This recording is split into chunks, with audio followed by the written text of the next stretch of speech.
क्रांति का पहला सूत्र, मंत्र जाप करने से शांति मिलने को नहीं, मंत्र जाप करने से निद्रा मिलती है, शांति नहीं। मूर्छा आती, शांति नहीं।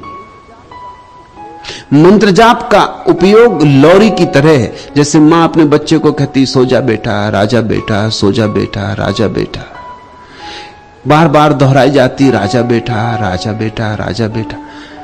एक ही शब्द को बार बार सुनने से ऊब पैदा होती, स्वभावता ऊब से उबाइयां शुरू हो जाती, और बेटा भाग नहीं सकता। राजा बेटा भाग के जाए कहां? मां बैठी उसे पकड़े, वो कहती सो जा राजा बेटा, सो जा। उसे भागने का और कोई उपाय नहीं मिलता, तो वो नींद में ही डुबकी मार जाता, वो ही भागने का उपाय बचता है। और ये एक ही शब्द एक ही लय में दोहराया गया नींद लाने वाला हो जाता है। तुम बैठे राम राम राम राम राम राम जपते हो, एक ही शब्द दोहराओगे, तंद्रा आएगी। एक ही शब्द दोहराओगे, उस शब्द की पुनरुक्ति से सम्मोहित हो जाओगे। सम्मोहित से थोड़ा सुख मिलेगा, अच्छी नींद ले लोगे, लेकिन इससे कुछ सत्य मिलने वाला नहीं, और ना शांति मिलने वाली। शांति तो तब मिलेगी जब तुम अशांति के कारण छोड़ दोगे। एक राजनेता मेरे पास आते थे कि मन बड़ा अशांत है, कोई मंत्र दे दे। मैंने कहा कि मन अशांत है, उसके कारण छोड़ोगे नहीं। मन शांत है क्योंकि तुम्हें मुख्यमंत्री बनना है।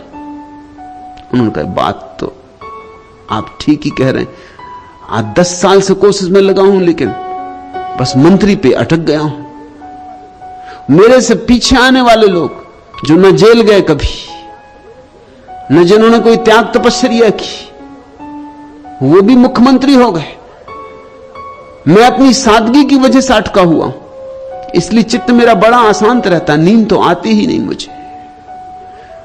अब मैंने उनसे कहा कि 2 बातें, अगर तुम किसी ईमानदार आदमी के पास जाओगे तो वो कहेगा कि जिस चीज से चित्त अशांत होता है वे कारण छोड़ दो। अगर तुम किसी बेईमान के पास जाओगे तो वो तुम्हें कह देगा कि ये लो मंत्र, इसको दोहराओ, इससे सब शांति हो जाएगी। अगर तुम बीमार हो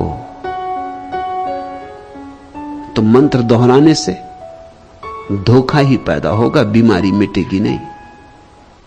बीमारी के मूल कारण मिटाने होंगे। मैंने उनसे कहा तुम्हारे राजनीतिक चित्त, तुम्हारी महत्वाकांक्षा तुम्हारी अशांति का कारण है। महत्वाकांक्षी अशांत होगा ही,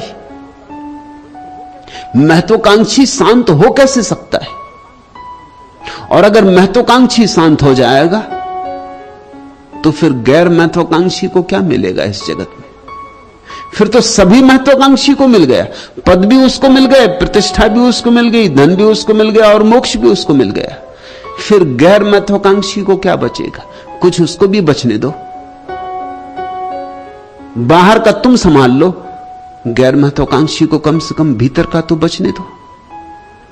लेकिन वो बोले कि ये तो मैं कर नहीं सकता कि अभी छोड़ दूं। छोड़ना है एक दिन जरूर, क्योंकि देख लिया सब। मैंने कहा अभी देखा नहीं। अगर तुमने देख लिया तो तुम ये कभी ना कहोगे कि छोड़ना है एक दिन जरूर, तुम अभी छोड़ दोगे। अगर देख लिया सब तो फिर अब और क्या देखना है? छोड़ ही दो, शांति अपने से घटित हो जाएगी। कांटे की सेज बिछा कर लेटे हो, कहते हो शांति मिलते नहीं, कांटे चुभ रहे हैं, मंत्र दो कोई। मैं तुमसे कहता हूं इस सेज पे मत लेटो, ये कांटे तुम्हें तकलीफ दे रहे हैं, छोड़ो। तुम कहते हो छोड़ना है एक दिन, जरूर छोड़ेंगे, देख लिया सब। मगर ये सब बहाना है। पश्चिम के देशों में मंत्रों का प्रभाव बढ़ रहा है सिर्फ एक कारण से, क्योंकि पश्चिम ने बहुत अशांति इकट्ठी कर ली। महत्वाकांक्षा के कारण बहुत अशांति इकट्ठी हो गई। अब मंत्र चाहिए, मंत्र सिर्फ धोखे। मंत्र